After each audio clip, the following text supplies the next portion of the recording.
네, 여러분 안녕하셨습니까? 우리가 오늘 삼위일체에 대해서 두 번째로 여러분과 말씀을 나누고자 하는데요.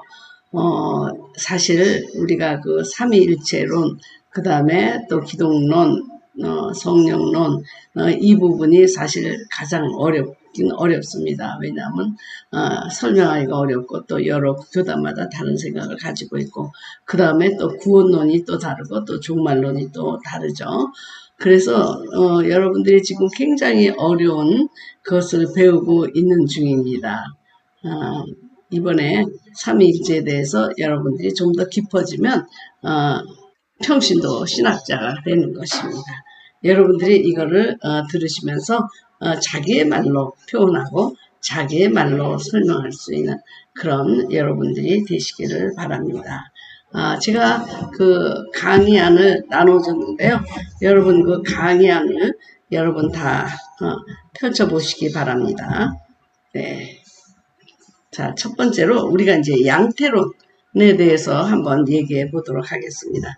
여러분, 양태론이라고 하는 것은 시대적인 양태론, 그 다음에 제가 시대적이고 기능적인 양태론에 대해서 제가 말씀을 드렸었잖아요.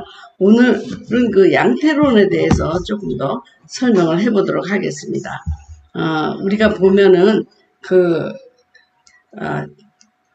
양태론에 대해서 설명하다가 우리가 지난번에도 우리가 그것을 설명했는데 그 크로바 이름으로 우리가 설명한 적이 있었잖아요.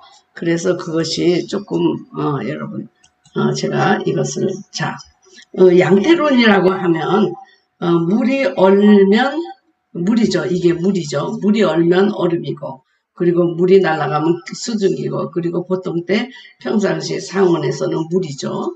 그리고 이제 어떤 사람이 있는데 아버지고, 어느 때는 누구에게는 아들이고 누구에게는 남편이다, 이렇게 표현을 하고 있는 것이 양태론입니다. 그래서 어떤 형태로 다르게 나타나는데 본질은 하나인데 이렇게 여러 가지로 나타나고 있다, 이렇게 말하는 게 양태론이고요. 자, 여기 한번 우리 크로바를 보겠습니다. 지난번에 그 어린아이가 이렇게 그 양태론을 설명하면서 크로바 같이 그 하나에 붙어 있지만 따로따로 이렇게 떨어져 있지만 하나인 것과 같다, 그렇게 얘기를 했는데 사실 이것도 양태론입니다. 양태론. 왜냐하면 그 하나에 붙어 있는 그런 하나님은 아니십니다. 삼위일체는 이렇게 하나에 그 세 입이 달려있는 것과 다릅니다. 그러니까 이거를 사람으로 표현하면 그 사람의 머리가 셋이다.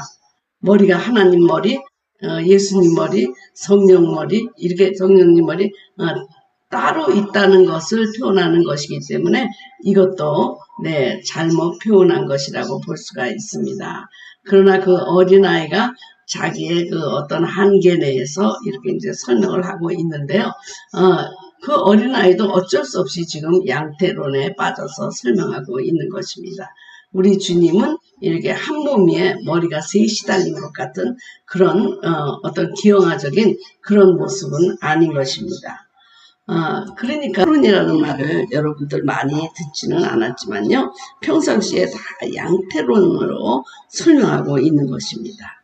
내가 교회에서는 장로고, 뭐 집에서는 아버지고, 직장에 가면 전무고, 이렇게 한 본질이지만 여러 가지 시간에 따라서 나타난다. 그래서 구약에는 아버지, 성령님의 아버지의 시대, 그 다음에는 또 우리 신약엔 성부 하나님의 시대, 지금은 성령 하나님의 시대다. 이거는 또 시대적인 양태론. 여러분, 시대적인 양태론이나 기능적인 양태론이나 이것은 전부 그 이단으로 정죄를 받았던 것입니다. 여러분들이 교회에서 이렇게 목회자로서 설명할 때나 아니면 다른 안 믿는 사람들한테 설명할 때 지금까지 이렇게 전부 양태론으로 여러분이 설명을 했던 것입니다. 그것은 우리 기독교의 삼위일체하고 전혀 본질이 다른 것입니다. 그러니까 양태론을 지금까지 설명하셨다면 여러분 이제 앞으로는 이 신학을 배우시고 그렇게 설명하지 마시기를 바랍니다. 네, 성경에 우리가 참 좋은 말이 있어요. 에하드. 에하드라는 말이 있죠. 하나다, 하나. 그러니까, 우리 주님은 뭐 유일하시다. 그럴 때도 이제 에하드라는 말을 쓰고, 아버지와 나는 하나다. 그럴 때도 에하드. 남편과 아내가 한 몸이다. 그럴 때도 에하드를 썼는데, 이거는, 하나라는 숫자입니다. 그러니까 여러분, 1, 2, 3, 4라고 하는 다른 어떤 기수가 아니고, 이렇게 하나, 둘, 셋 하면서 이 하나가 복합적인 하나를 나타내는 에하드라는 말이 히브리어에 있는데요. 이것이 또 어떤 의미에서는 더 잘 설명할 수도 있는 말인 것 같습니다. 그래서 양태로는 이렇게 설명하죠. 하나님이 예수님의 몸을 입고 와서 십자가에 죽고 부활하여 하나님이 되셨고 뭐 이러고 또 오순절에 또 부활해서 성령님으로 오셨다. 그러니까 성부 하나님이 성자 하나님으로 왔다가 또 성령 하나님으로 오셔서 한 분이 세 가지 역할을 다 감당했다. 라고 얘기를 하기 때문에 이것도 결국엔 시대적 양태론이라든지 기능적 양태론이 되는 것이죠. 그래서 우리는 하나님, 예수님, 성령을 한 몸이라고는 얘기 안 해요. 한 본질이다 얘기하죠. 네. 그러니까 한 몸에 머리가 셋이 달린 그런 삼위일체가 아니라는 것입니다. 우리가 세이프크로바 얘기를 할 때는 한 몸에 셋이 달려 있잖아요. 네. 그러나 한 몸인 것처럼 그렇게 설명하면 이것도 양태론이 된다는 것입니다. 그래서 삼위일체는 세 인격, 세 위치 뭐 이렇게 해서 그분이 한 본질을 이루는데 양태로는 인격도 하나죠. 하나고 한 본질이다. 그래서 결국에는 이 양태로는 단일신론, 네, 다신론, 네, 이렇게 설명하고 있는 것이라고 볼 수가 있습니다. 그래서 이렇게 우리가 사역으로 설명한다든지 그런 것들이 이제 좀 잘못됐구나라고 하는 것을 우리가 좀 깨달으면 좋을 것 같습니다. 자, 그러면 초대교회는 어떻게 삼위일체를 표현했는가 한번 보도록 하겠습니다. 자, 성부가 하나님이십니다. 성자도 하나님이십니다. 성령도 하나님이십니다. 그렇다고 아버지가 아들은 아닙니다. 또 아들이 성령은 아닙니다. 또 성령이 아버지는 아닙니다. 이렇게 이해를 했습니다. 그러니까 우리가 어떤 분이 지난번에 우리 목회자 모임에서 천국에 가면 하나님 따로 만나고 성자 따로 만나고 성령 따로 만납니까? 그렇게 질문을 했었는데 이 땅에서도 네, 성령, 성자, 성부가 항상 함께 계시는 것이 아니고 떨어져 있을 때도 있고 또 같이 있더라도 우리 아버지 보좌 옆에 성자가 앉아 계시기도 합니다. 그래서 그럼 예수님이 하나님이냐? 네, 예수님이 하나님이냐? 그러면 맞습니다. 근데 예수님이 아버지 하나님이냐라고 물어볼 때는 그거는 다른 말이 되는 것입니다. 그러니까 성령님이 하나님이냐? 그런 것은 맞습니다만은 그럼 성령님이 예수님이냐라고 물어보면 아니라 그런 말로 초대교회에서는 표현을 했습니다. 그러니까 하나님, 그러니까 성부 하나님, 성자 하나님, 성령 하나님은 세 다른 인격을 가지고 있는 개체적인 분이시죠. 네. 그러니까 성부 아버지가 성자 아들이 되는 건 아니에요. 네, 그렇게 아니고 하나님이 따로 계시고 또 예수님이 따로 나타나셔서 육신을 갖고 그렇게 다른 위치에서 그렇게 계시고 인격도 다르게 자기 각자의 개성을 갖고 계셨죠. 그런데 그분이 한 본질을 갖고 있다. 하나님이라는 본질을 갖고 있다. 이렇게 이제 표현하고 있습니다. 스가랴 14장 9절에는 이런 말씀입니다. 그날에는 여호와께서 홀로 한 분이실 것이요 그의 이름이 홀로 하나이실 것이다 라고 할 때 그 하나가 에하드입니다. 에하드. 여러분들도 통신 영성훈련에서 에하드라는 책을 여러분 구입하셨죠. 이게 이제 히브리어에 굉장히 아주 오묘하고 설명하기 아주 정말 신령한 그런 말입니다. 하나가 하나이지만 더 하나가 되고 싶은, 더 연합하고 싶은, 그래서 남자와 여자가 다른 인격이지만 한 몸으로 에하드를 이루고 교회와 그리스도의 비밀을 얘기하고 밤과 낮이 다른 존재이지만 그것이 합하여 하루가 된다. 에하드가 된다. 그런 식으로 어떤 복합적 하나입니다. 빛과 어둠은 따로따로 있죠. 네, 그러나 낮과 밤을 이루면서 하루 에하드를 이룹니다. 그래서 요한복음 10장 30절에는 나와 아버지는 하나이니라. 나와 아버지는 하나이니라. 그래서 에하드, 지난번에 설명한 것처럼 어떤 공동체적인 그런 연합, 그것을 누리는 분이 삼위일체입니다.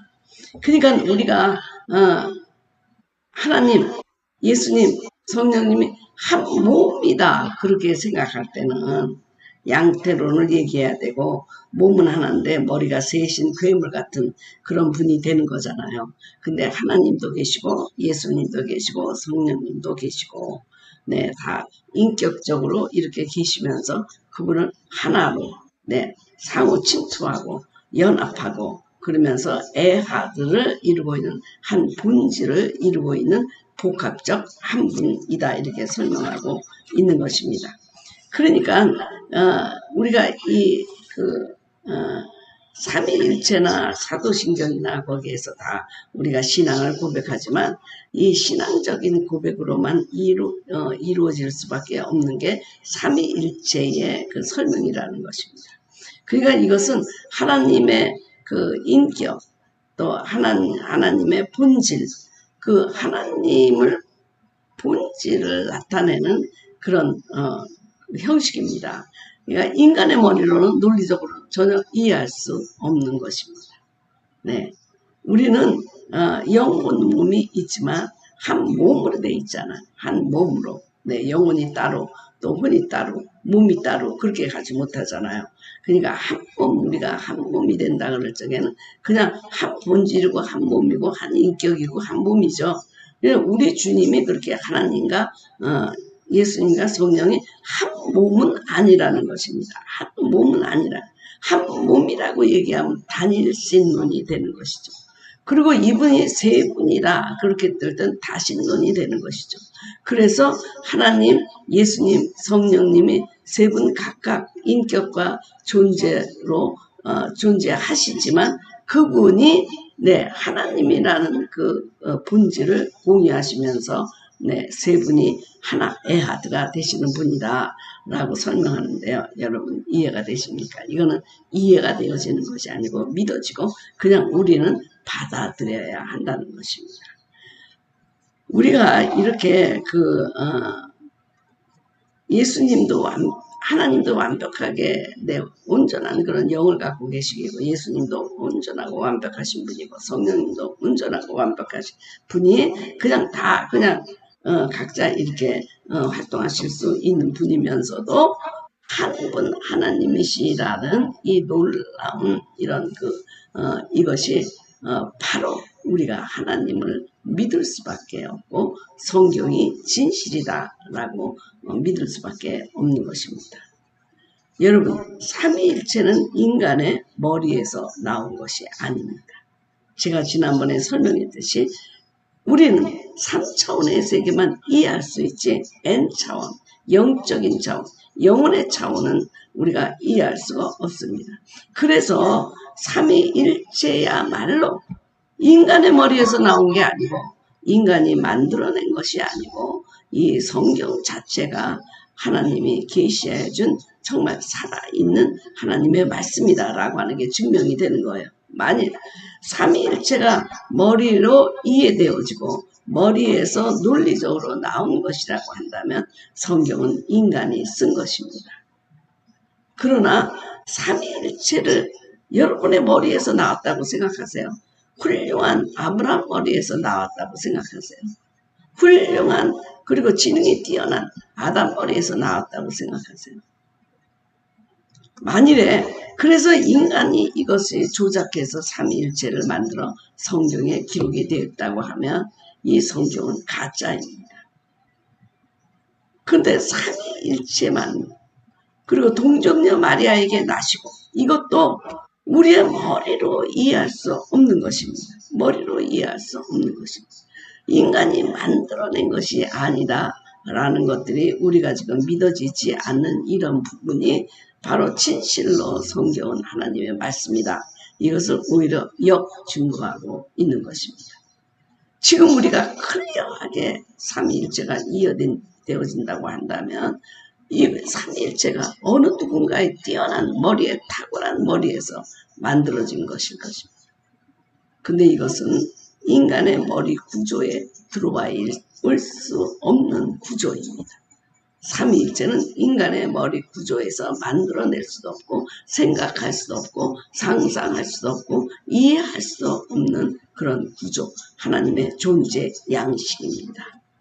그래서 삼위일체가 진리고 하나님이 진리로 살아계시고 성경이 진리다. 이렇게 우리가 증명할 수 있는 것입니다. 성경은 인간이 만들어낸 것이 아닙니다. 무엇만 보더라도 삼위일체만 보더라도 삼위일체는 우리의 머리 구조 속에 들어와 있는 존재 양식이야. 하나님이 계시해 주셔야만 우리가 받아들여지는 것이었지 인간의 머리에서 나온 것이 아니라고 한다면 이 성경 말씀, 성경은 하나님으로부터 온 계시다라고 우리가 논리적으로 말할 수가 있는 것입니다. 그래서 이 삼위일체가 그 종교회에서 결정되기까지 몇백 년이 걸렸잖아요. 네, 이것이 여러분 1년, 2년, 한 달, 두 달 한 게 아니라 126년에 걸쳐가지고 이것이 논쟁에 해가지고 네, 어떤 신학으로 자리 잡게 된 것인데 얼마나 그들에게 논쟁이 많았겠어요. 네, 5천 명이 모여가지고 하루 이틀에 끝나겠지 하고 모이면 몇 달에 걸려가지고 해도 안 되면 또 다시 모이고 또 다시 모이고 해가지고 결국 칼케돈 회의에서 이것을 결정하게 되는 것이죠. 우리가 밀라노 칙령이라고 313년에 밀라노 칙령 콘스탄티누스가 밀라노 칙령을 하면서 이제 그 기독교를 받아들이게 됐습니다. 그래서 이제 기독교를 자유화하게 하면서 그래서 아주 국가적인 그런 종교로 네 그렇게 서포트하게 되는데요. 그런데 이제 그렇게 되면 모든 것이 다 이제 문제가 없으리라 생각했는데 이제 새록 드러나는 것이 이제 이단의 문제예요. 하나님, 예수님, 성령님에 대한 이단들이 나오기 시작했습니다. 그러니까 하나님이 하나님으로 나타나셨다가 예수님으로 몸을 입고 이곳에 오셨다가 다시 오순절에 부활해서 성령님으로 오셨다. 한 몸, 그런 하나 그렇게 설명하든지 아니면 하나님 그리고 예수님, 성령님 그렇게 이해할 때 하나님과 예수님은 다른 분이시고 이분은 열등한 분이시다. 열등한 분. 그래서 이분은 하나님의 아들로서 선택을 받았고 그 아들하고 우리하고는 형제다. 네, 그렇게 얘기해서 삼위일체를 부정하는 게 여호와의 증인입니다. 하나님, 예수님을 인간으로만 보는 것 그런 것도 있고요. 하나님이 하나님으로 예수님으로 나타났다, 성령님으로 나타났다 하는 양대론이나 아니면 하나님은 하나님이고 인간의 육신을 입고 있는 예수가 예수의 역할을 탁월한 분으로서 선택받아서 됐지만 저렴하다. 하나님보다는 아래다. 그래서 그분은 하나님이 아니다. 인간이다. 그러니까 우리하고는 인간적인 형제다. 예수님하고는 그래서 하나님의 신성을 무시하는 그런 모든 이단들이 나오게 되었습니다. 그것이 여호와의 증인 같은 것입니다. 그래서 그 콘스탄티노 황제가 가만히 생각해 보니까 여기서 가장 문제가 되는 게 삼위일체가 무엇인가 거기에 대한 어떤 타협점이 없는 것을 발견하고 그리고 이제 325년 305 굉장히 중요한 때입니다. 세계 최초 기독교 공회가 열리게 된 것입니다. 그래서 이제 그때 장로 2명, 수행원 3명 정도 데리고 오니까요. 모든 사람들이 해서 1500명이군요. 네, 1500명이 그때부터 모여가지고 이제 의논하기 시작을 했습니다.